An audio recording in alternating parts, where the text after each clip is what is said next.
Ito po, tingnan natin yung progress ng mga kasama natin. Okay. Ayos.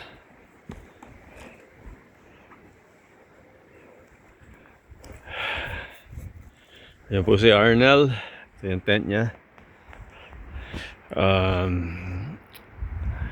Dito sa lugar na to merong naglalakad na mga black bears sa ganitong panahon. Kaya yun ang medyo inaalala namin. Pero wala namang ano dito, wala namang mga brown bears.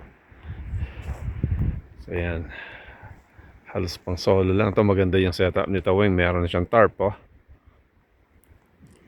Talagang ready siya kasi pwedeng mamaya baka medyo uulan. Tingnan natin yung dalawa dun.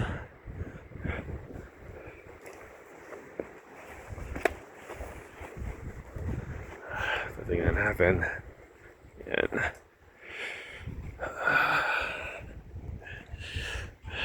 Ito po yung tent natin. Binili ko lang ito sa Amazon noon pa.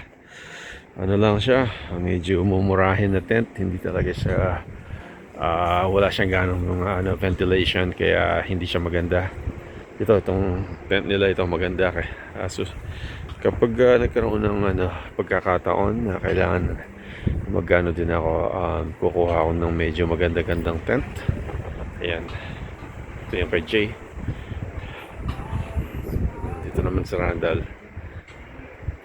Ayan, so yeah, inisip po namin na medyo dito safe naman siguro sa bear, dahil unless nalalangoy sila, manggagaling doon sa kabila yan papunta dito, pero most likely hindi siguro, kaya okay naman.